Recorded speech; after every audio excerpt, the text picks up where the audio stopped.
No século XIX, o Rio de Janeiro era uma cidade de contrastes brutais. Capital do Império Brasileiro, sede da corte e principal porto da América Portuguesa, a cidade concentrava riqueza, poder político e circulação internacional de pessoas e mercadorias. Mas por trás das fachadas elegantes do centro, dos salões aristocráticos e das igrejas monumentais, existia um cotidiano muito mais áspero. Era uma cidade marcada pela escravidão, pela pobreza urbana, pela desigualdade social extrema e por uma vida noturna intensa e pouco controlada. Nesse ambiente complexo, surgem também registros de um fenômeno pouco comentado na história oficial: a prostituição masculina. É importante começar entendendo o contexto urbano. O Rio de Janeiro do século XIX crescia rapidamente. Navios chegavam diariamente trazendo comerciantes, marinheiros, soldados, viajantes e trabalhadores temporários. A cidade possuía uma população majoritariamente masculina em muitos setores da vida urbana, especialmente nas zonas portuárias. Regiões como a área do Valongo, a Saúde, a Gamboa e partes do centro histórico concentravam atividades comerciais, tavernas, hospedarias baratas e locais de sociabilidade noturna. Esses espaços criavam condições para o surgimento de mercados sexuais variados, incluindo aqueles que envolviam homens oferecendo serviços a outros homens. A prostituição feminina era conhecida e relativamente visível, embora também carregasse forte estigma moral. Já a prostituição masculina aparecia de maneira muito mais fragmentada nos registros históricos. Ela surgia em processos policiais, em crônicas de costumes, em relatos médicos e em textos moralistas que denunciavam aquilo que chamavam de vícios urbanos. A documentação raramente descreve essas práticas com detalhes neutros. Quase sempre aparece carregada de condenação moral ou preocupação social. Muitos dos jovens envolvidos nesse tipo de atividade vinham de camadas extremamente vulneráveis da sociedade. Alguns eram escravizados que circulavam pela cidade realizando trabalhos informais e podiam ser explorados sexualmente por homens livres. Outros eram libertos, trabalhadores pobres ou rapazes sem ocupação estável que frequentavam as áreas mais movimentadas do centro e do porto. A precariedade econômica, combinada com a ausência de redes de proteção social, fazia com que a troca de favores sexuais por dinheiro, comida ou abrigo aparecesse como uma estratégia de sobrevivência. Nos relatos da época, aparecem menções a jovens que circulavam em praças, becos e proximidades de tavernas, aguardando clientes. Esses encontros não eram organizados em casas específicas como ocorria com parte da prostituição feminina. Muitas vezes aconteciam em ambientes improvisados, quartos alugados, hospedarias baratas, embarcações ancoradas ou até espaços mais discretos da própria cidade, como vielas e áreas portuárias pouco iluminadas. O anonimato e a mobilidade desses encontros tornavam a atividade difícil de controlar e ainda mais difícil de registrar de forma sistemática. Outro elemento importante era a presença constante de marinheiros estrangeiros. Navios vindos da Europa e de outras regiões das Américas permaneciam dias ou semanas no porto do Rio. Esses marinheiros formavam uma população flutuante com dinheiro circulando rapidamente e poucas conexões sociais duradouras na cidade. Em muitas cidades portuárias do mundo, incluindo o Rio, essa realidade estimulava o crescimento de mercados sexuais informais. Alguns documentos mencionam jovens brasileiros que frequentavam as áreas próximas aos cais justamente em busca desses clientes temporários. Os discursos médicos e jurídicos do século XIX também ajudam a revelar como essas práticas eram percebidas.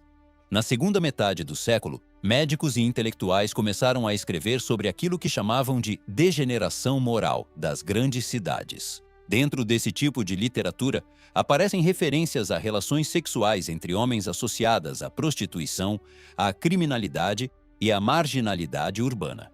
Essas análises não tinham intenção de compreender a vida dessas pessoas. Eram, na maioria das vezes, tentativas de classificar e condenar comportamentos considerados perigosos para a ordem social. A polícia também deixava alguns rastros dessa realidade. Em determinados momentos, autoridades tentaram controlar o que chamavam de escândalos públicos, relacionados a encontros entre homens.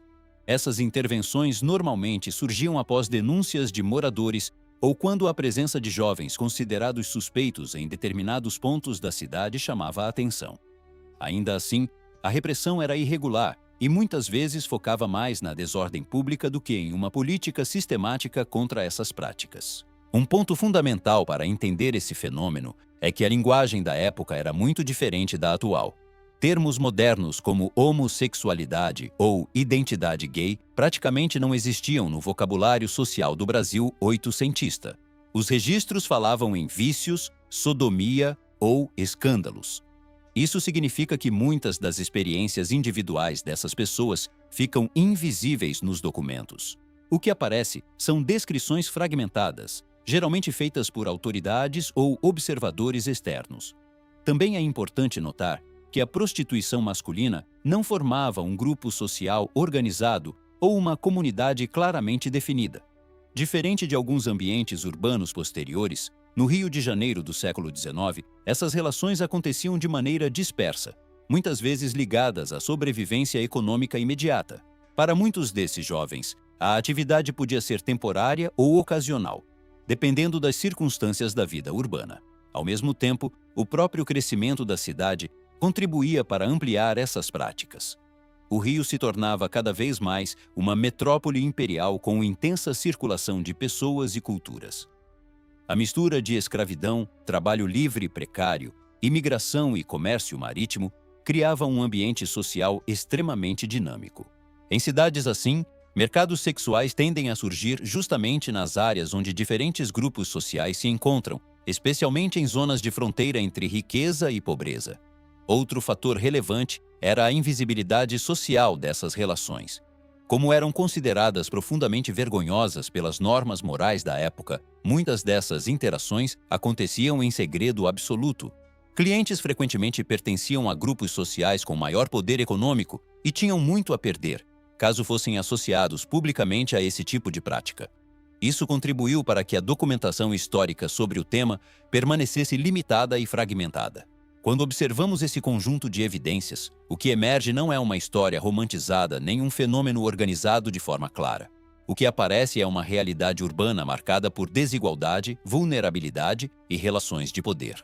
Jovens pobres, muitas vezes sem alternativas econômicas, encontravam no próprio corpo um recurso de sobrevivência. Clientes, por sua vez, vinham de diferentes camadas sociais e aproveitavam a possibilidade de anonimato oferecida pela grande cidade.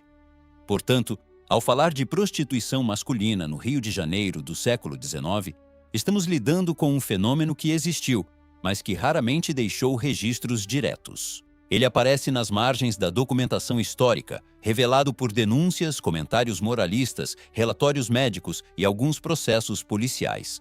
Esses fragmentos são suficientes para mostrar que o mercado sexual masculino fazia parte da vida urbana do período, especialmente nas zonas portuárias e nas áreas mais movimentadas da cidade. Essa história também revela algo mais amplo sobre o próprio Rio Imperial. Por trás da imagem oficial da capital do Império, elegante, católica e hierarquizada, existia uma cidade muito mais complexa, onde sobrevivência, desejo, exploração e desigualdade se misturavam nas sombras da vida cotidiana. A prostituição masculina não foi o centro da vida social da cidade, mas sua existência ajuda a iluminar um lado menos visível da experiência urbana no Brasil do século XIX. E talvez seja justamente esse o ponto mais importante. A história da sexualidade e da prostituição não pode ser contada apenas a partir das normas oficiais ou dos discursos morais. Ela também precisa olhar para os lugares onde essas normas falhavam.